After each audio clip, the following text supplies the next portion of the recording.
Behind the scenes at Lincoln Park Zoo's new penguin encounter. 3 webbed feet bachelors in tuxedos waddle their way into a cordoned-off section of Lincoln Park Zoo's new Penguin Cove, where several visitors sit on a bench waiting for the birds to arrive. First come Phil and Edge, each about 2 years old. Phil has a yellow and orange band on his right flipper so that zoo staff can identify him, while Edge, pronounced Ashi, wears a teal band. Later they'll be joined by Eric, who sports a blue band. These are all young bachelors, so they have to figure out where they fit in the colony, said Jessica Greensmith, a guest engagement specialist at the zoo. They don't have a mate. They're pretty close with the keepers, and they're the ones that choose to come in most often. All the others are pretty occupied building nests and hanging out with their mates. After staring up at their keepers, Phil follows Edge back and forth across the exhibit's boulder-like ledge, which is designed to mimic the rocky South African coast that this penguin species calls home. As the pair passes by, Edge steps over a brown loafer in his path and glances up at its owner. For the first time, Lincoln Park Zoo is offering penguin encounters that give visitors an up-close look at some of the zoo's 15 African penguins, whose tuxedo-like black body, white chest, and curious nature endear them to many human fans. Now through October 31, the zoo will offer the experience twice daily, at 10 a.m. and 3 p.m. The program lasts 45 minutes to an hour, with about 20 minutes inside the exhibit. Registration is $60 per person, ages 6 and up, or $50 for zoo members, and includes a group photo. Participants wear rubber shoe protectors and gaiters, which cover the lower leg, in case a penguin decides to go to the bathroom nearby. Participants may not touch or feed the penguins, but zoo staff will ask 1 or 2 penguins to join visitors in a separate area of the habitat. We're actually going into their home, which is really unique, Greensmith said. We always give our penguins the choice to come in and participate or not. The new experience is part of the zoo's effort to raise awareness about African penguins, whose population has decreased from 1 million breeding pairs in 1900 to about 25,000 today. The species decline has been attributed to increased commercial fishing and changes in prey populations, and one other cause. It's mostly because of one thing. Guano, Greensmith said. Guano is penguin poop. As burrowing penguins, African penguins use their guano to build nests, which offer protection from the elements and predators. But humans discovered that guano was perfect fertilizer and began taking it from islands off South Africa to use for their farms and gardens.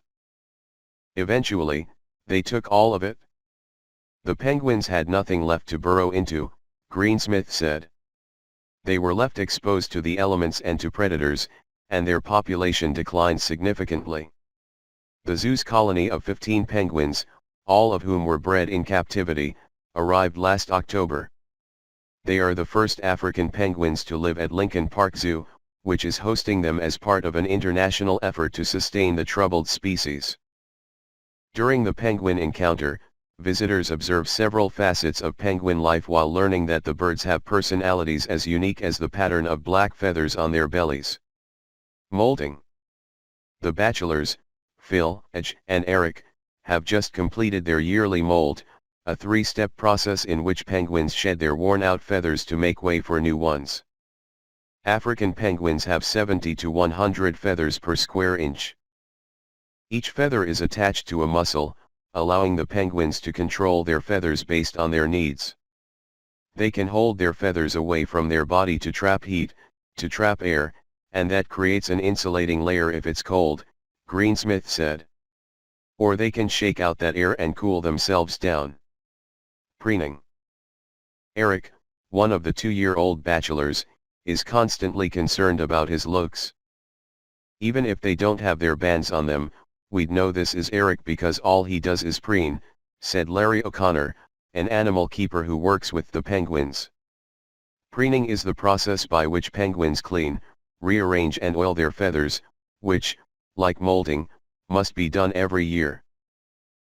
Penguins' feathers are not naturally waterproof, but they have a special gland at the base of their tail that secretes waterproof oil. He'll pick up a little bit from his tail and then spread it all over his feathers so that he's waterproof, Greensmith said as Eric preened away.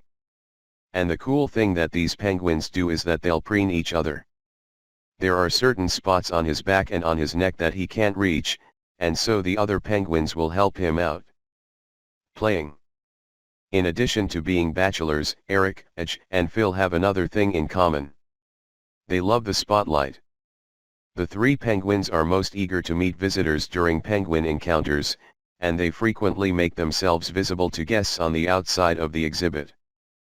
They really love interacting with kids on the other side, which is great, said Brianna Larson, an animal keeper who also works with penguins. They're really charismatic. They're so playful, they're so curious. And a bit clumsy. They're not very graceful on land, Larson said. In water, it's another story. African penguins can dive 400 feet in 2 minutes, O'Connor said, or about 12 miles per hour. They enjoy chasing after large balls of ice that zoo staff drop into their water. They also like to play in the sprinkler, waddle after rolling wiffle balls and wave their flippers at dangling string and other toys.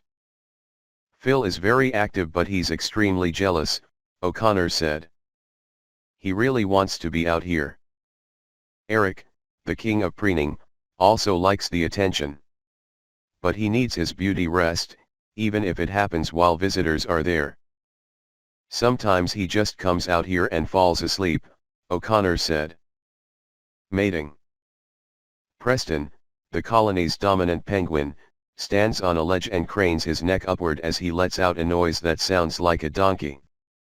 He's calling for his mate, Robin. They can tell each other's voices just like we can, Larson said. Of the colony's 15 penguins, 10 are female and 5 are male. Mating pairs are selected by conservation specialists who study each penguin's genetics, which helps them identify the best combinations in order to diversify the species population. All of the colony's females have steady partners, except for Mataba, who waffles between Dudley and Mandela. We have kind of a trio, Larson said. She likes one male in one space and the other male in a different space. Each mating pair builds its own nest, with the male and female working together. But what about the males without mates? Males can pair with males, Larson said. We've recently started to see that a little bit with these guys.